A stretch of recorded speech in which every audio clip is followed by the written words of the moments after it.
Hello everyone, welcome to Happy Heart channel, and today I'm back with a new topic, and today's topic is anger. तो anger हमारा हमारे emotions में से एक है, और हम डेली बेसिस में या कभी ना कभी तो हर कोई एंगर को फेस करता ही है। अब हमें ये समझने की ज़रूरत है कि एंगर हमारे अंदर जनरेट क्यों होता है, what is the cause of anger, उससे स्टार्ट करते हैं। तो जब हमें कोई चीज़ अच्छी नहीं लगती, कोई बात अच्छी नहीं लगती, सिचुएशन अनकंफर्टेबल है, हम सोच रहे होते हैं कुछ और हो कुछ और जाता है, या हम किसी से एक्सपेक्ट करते हैं कि वो स्पेसिफिक वे में रिस्पॉन्स देगा या बिहेव करेगा, और वो कुछ उसके अपोज़िट हमें उसका बिहेवियर नज़र आता है या फील होता है, वी गेट एंगर। और या कहीं कुछ अनफेयर हो रहा होता है तो हम एंगर का इमोशन फील करते हैं। तो ये तो बात हो गई कि कब हम अब एंगर को फील करते हैं, क्यों हमारे अंदर एंगर का फीलिंग जनरेट होता है। अब हम ये आ जाते हैं कि क्या एंगर सच में हमारे लिए बहुत मतलब जैसे हर कोई स्पिरिचुअलिटी में तो सबसे ख़राब माना गया है इस इमोशन को, कि एंगर तो बिल्कुल नहीं आना चाहिए, ये तो बहुत ही नुकसान देने वाला हार्मिंग इमोशन है आपके लिए, क्योंकि जैसे ही आप एंग्री होते हो आपका ब्लड प्रेशर लेवल हाई हो जाता है, आप अपने आपका मेंटल जो स्टेट ऑफ माइंड है वो बिल्कुल मतलब बहुत ख़राब सिचुएशन हो जाती है आपके मेंटल स्टेट की, क्योंकि आप सोचने लायक सिचुएशन में नहीं रहते हो, आप गलत डिसीजन ले सकते हो इस इमोशन के चलते। अगर आप बहुत ज़्यादा इस इमोशन के चपेट में आ चुके हैं और आप क्या कहते हैं, आपको कोई डिसीजन भी लेना ज़रूरी है उस समय, तो ये सब बोल के इस इमोशन को बिल्कुल ही ख़राब इमोशन माना गया है। बट क्या सच में ये हम इमोशन इतना यूज़लेस है, और इतना यूज़लेस है तो हमें ये आखिर दिया क्यों गया है? मतलब नेचर बेवकूफ़ तो है नहीं कि हमारे अंदर कोई कोई इमोशन डाल दिए। कुछ लोग ये भी कहते हैं कि हमारे बेसिक नेचर में सिर्फ हैप्पीनेस, जॉय, पीस, लव, ये सारे इमोशंस हैं।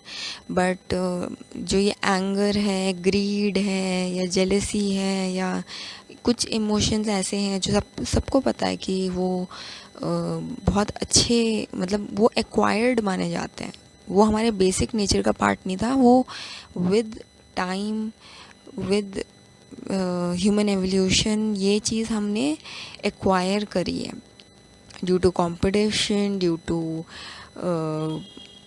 fear of missing out things, whatever it might be, but इसको माना ही नहीं गया है हमारे। बट अगर एक्वायर भी किया गया है तो कोई भी चीज़ इंसान तब एक्वायर कर सकता है, कोई भी स्किल, कोई भी लर्निंग लाइफ का, वो तभी कर सकता है जब वो उस चीज़ के लिए इक्विप्ड है। अब हम एक एग्ज़ाम्पल लेते हैं कि अगर रास्ते में कोई सिचुएशन है जहाँ कोई किसी के साथ अनफेयर बिहेव कर रहा है, मिसबिहेव कर रहा है, तो ऐसे सिचुएशन में आपको क्या लगता है कि हमें शांति से बैठ के सिर्फ उनके लड़ाई को देखना चाहिए, या जो भी सिचुएशन है जिसके कारण anger otherwise would be the next logical thing which will happen to people, क्योंकि ह्यूमंस विदाउट इमोशंस तो फिर रोबोट है ना। और अगर कहीं कुछ अनफेयर हो रहा है, कुछ गलत हो रहा है, तो एंगर तो आपके अंदर आना ही चाहिए। अगर एंगर नहीं होगा तो आप उस सिचुएशन में कभी इंटरवीन नहीं करेंगे, कभी आप उस चीज़ के खिलाफ आवाज़ नहीं उठाएंगे। मतलब वो एक इमोशन ही आपको बताता है कि there is something wrong and there is some change, some intervention needed in this situation or with this person, that I am getting angry or I am feeling this intense emotion which is not making me feel good. Of course आपका anger अच्छा तो feel नहीं कराने वाला है, ये तो पक्की बात है। और वो अच्छा ना फ़ील कराना, जैसे मैंने हर वीडियो में बोला है कि भाई फीलिंग्स आपका सिम्पटम है, कुछ आपके आसपास गलत हो रहा है, कुछ सही नहीं है, तो आपको उसी का इंडिकेशन दिया जा रहा है। वैसे ही आपने कई बार देखा होगा, मतलब आजकल लोग अपने ह्यूमन इमोशन से इतने डिटैच हो गए हैं, I don't know for what reason, क्योंकि सब सेल्फिश होते जा रहे हैं।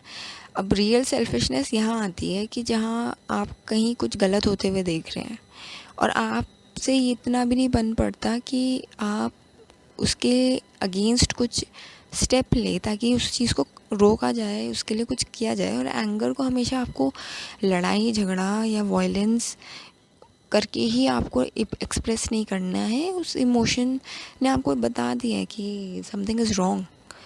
Now it's your duty, I would say, that do something about it. See what's wrong around you, what is not right. Try to correct it, and you don't have to have a very violent approach to deal with that situation or such people who are making you angry, which are making you angry. You just can uh, if अगर कहीं आप देख रहे हो कि किसी को insult किया जा रहा है, तो आप सीधी बात बोल दो ना वहाँ पे, क्योंकि इंसल्ट का क्यों, इंसल्ट कोई किसी को क्यों करता है? एक तो उसको खुद लो एस्टीम प्रॉब्लम है, उसकी खुद की एस्टीम लो है, और उसको दूसरों का मजाक उड़ा के, दूसरों को पुट डाउन करके खुद ऊंचा उठना है। और यहाँ प्रॉब्लम तब हो जाती है कि बाकी जो लोग होते हैं उनको अंदर ही अंदर पता होता है कि this is wrong, but they have somewhat become so immune that they would keep on listening and watching the whole episode going on, and they would not even utter a word that come on, just cut this crap and stop it. It's not funny, it's not something which is making others amuse. और इसी कारण bullying, ragging या इस तरीके की चीज़ हमारे society में, मतलब हर जगह, मैं ये नहीं कहूँगी कि मैं इंडियन सोसाइटी की बात कर रही हूँ या वेस्टर्न सोसाइटी की बात कर रही हूँ, in every geographical length and breadth, somewhere or the other you would see these things being entertained. तो या पीजेस क्रैक करना, कई बार वो पीजेस का लेवल ही कुछ अलग हो जाता है, आउट ऑफ टॉलरेंस हो जाता है। तो ये आपके टॉलरेंस को भी बताता है कि आपको अगर एंगर नहीं आ रहा है ऐसी सिचुएशन में कि कहीं आप किसी ने, सपोज़ करो किसी ने किसी की गाड़ी ठोक दी, रास्ते में वो जा रहा है, वो गलत तरीके से ओवरटेक कर रहा था, या what ever who ever has done, जिसकी भी गलती थी, लेकिन आपको उस समय ये होना चाहिए कि यार, और वो फिर ऊपर से लड़ भी रहा है, ये गलत बातें कर रहा है, तो लोगों को गुस्सा आना चाहिए कि आप एक गलत चीज़ कर रहे हो। You should not get away with doing wrong things. या किसी लड़की को रास्ते में छेड़ा जा रहा है या कुछ मिसबिहेव किया जा रहा है, आप उधर आवाज़ उठाना आपका एक नेक्स्ट लॉजिकल स्टेप है। आपको गुस्सा आना चाहिए उस बात पे, या जिसके साथ ये चीज़ें हो रही है, इंसल्ट हो रहा है वो, या उसके साथ मिसबिहेव किया जा रहा है, या उसको अनफेयर ट्रीटमेंट दिया जा रहा है, या आपकी ज़िम्मेदारी है कि आपके अंदर तो गुस्सा आना ही चाहिए भाई। अगर आपको गुस्सा नहीं आ रहा है, आपकी तो सेल्फ रिस्पेक्ट कहीं पे भी नहीं है, और आप अपने आप को डिफेंड नहीं कर पा रहे हो, तो लाइफ में आप आगे चल के किसी के साथ क्या ही खड़े होंगे। So it's very important. Anger is not something which you would take it as something which is a taboo or a bad thing or a bad character, but it is to indicate you that something is not right. Just take some charge and do something about it, change it, try to intervene. और आजकल के time में आप अगर देखेंगे तो लोग cameras निकाल के वीडियो बनाना शुरू कर देंगे उस चीज़ को पब्लिसाइज़ करने के लिए, अपना सोशल मीडिया अकाउंट पॉपुलर करने के लिए, फॉलोअर्स बढ़ाने के लिए, व्यूअर्स बढ़ाने के लिए। बट कोई आगे आके हेल्प क्यों नहीं करना चाहता है? और ये मैंने बहुत ऐसे, आपने भी पोस्ट्स या ऐसे वीडियोस देखे होंगे जहाँ लोग इस तरीके की चीज़ों की वीडियो बनाना शुरू कर रहे हैं कि कहीं कुछ गलत हो रहा है, जहाँ एक जनरल एक बेसिक आपके अंदर रिस्पॉन्स ये होना चाहिए कि आपको गुस्सा आए और आप कुछ करें उस बारे में, उसको रोके अगर कुछ गलत हो रहा है, ठीक है। लेकिन वहाँ लोग वीडियो बना रहे हैं, तो ये तो आपने मतलब आप आप तो बिल्कुल इमोशनलेस हो गए हैं, फीलिंग लेस हो गए हैं। आप बोल रहे हैं कि एंगर नहीं होना चाहिए, that's fine, but it's not the anger, actually it's your response, how you respond after you feel anger. You should do something about it, and sometimes you have to be harsh as well. अगर कोई चीज़ बहुत पानी sir के ऊपर चला गया है, कोई आपको मिसट्रीट कर रहा है, फॉर ग्रांटेड ले रहा है, आपको गलत तरीके से ट्रीट कर रहा है, आपके साथ वॉयलेंट हो रहा है, तो आप तो भाई वॉयलेंट होंगे ना। अपना डिफेंस करना तो कोई गलत बात नहीं है, ये तो हमारे क्या कहते हैं, रिलीजियस स्क्रिप्चर्स में लिखा है कि आपकी ज़िम्मेदारी है आपकी अपनी रक्षा करना। पहले आप कुछ करोगे तो आपकी मदद की जाएगी। आप हेल्पलेस नहीं रह सकते हो, या आप ये नहीं बोल सकते कि जो एक गांधीयन प्रिंसिपल माना जाता है कि एक गाल में थप्पड़ पड़ा तो दूसरा गाल आगे कर दो, that is not right. You can't let yourself be humiliated and abused. If you are letting it happen, then you are the uh, culprit as well, because आपको अपनी बॉडी की परवाह नहीं है, आपको अपनी सेल्फ रिस्पेक्ट की परवाह नहीं है, तो कोई क्यों करे। तो ये बहुत ज़रूरी है कि आप एंगर जब आपके अंदर आ रहा है तो आप चेक करें कि ये क्यों आ रहा है, और ये जेन्युइन रीज़न की वजह से ही आ रहा होगा generally. But after checking that okay कुछ गलत हो रहा है, तो आप उसके लिए एक्शन लो, रादर देन कि उसको सप्रेस करते चले जाओ। एक प्रॉब्लम ये भी है कि आप अगर उसे सप्रेस करते चले जाएंगे तो it will take a more destructive form in you. You might become a narcissist, you might become in later life a manipulator, someone who wants to play a victim all the time and also see others as victim, which is very wrong, which is having a lot of social problems in the society, in families, people you have seen कि जो लोग बहुत सताए हुए होते हैं, जिन्होंने अपने साथ बुरा जब उनके साथ हुआ था तो उन्होंने कभी एक्शन नहीं लिया, फॉर वॉट एवर रीज़न, कि उनके माँ बाप ने उनको कभी सेल्फ डिफेंस नहीं करने दिया अपना, या हमेशा चुप रह के गुड बॉय गुड गर्ल बनने के लिए बोला गया। अब उन्होंने ऐसा कर तो लिया, माँ बाप भी they are also gone from the world, from this realm. Now they have those wounds still in their mindset, still in their psychology, and they hate themselves as well as the society. They don't want to see anybody around them happy or fighting for their cause or having the life of freedom. क्योंकि ये लोग वो होते हैं जो anger को suppress कर करके अपने अंदर इतना पॉइजन भर लेते हैं कि वो दे कांट एक्सपेक्ट कि किसी की लाइफ स्मूथ चल रही हो, उसकी मर्ज़ी की चल रही हो, क्योंकि उनको लगता है कि हमारी लाइफ तो मर्ज़ी की नहीं हुई, हमें तो भैया बहुत लोगों ने ह्यूमिलेट करा और हमें ये बताया गया था कि we should not be anger, we should not take a stand for ourselves. Taking stand is the next logical step after you feel this emotion of anger.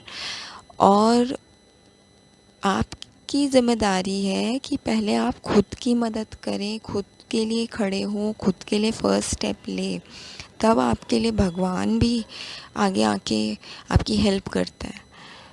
तो वही बात है कि हर इमोशन आपके लिए एक इंडिकेशन का काम कर रहा है, एक सिम्टम का काम कर रहा है। आपने जैसे ही उसके रिस्पॉन्स में एक सही एक्शन लिया, वो इमोशन अपना आप इवेपोरेट हो जाता है।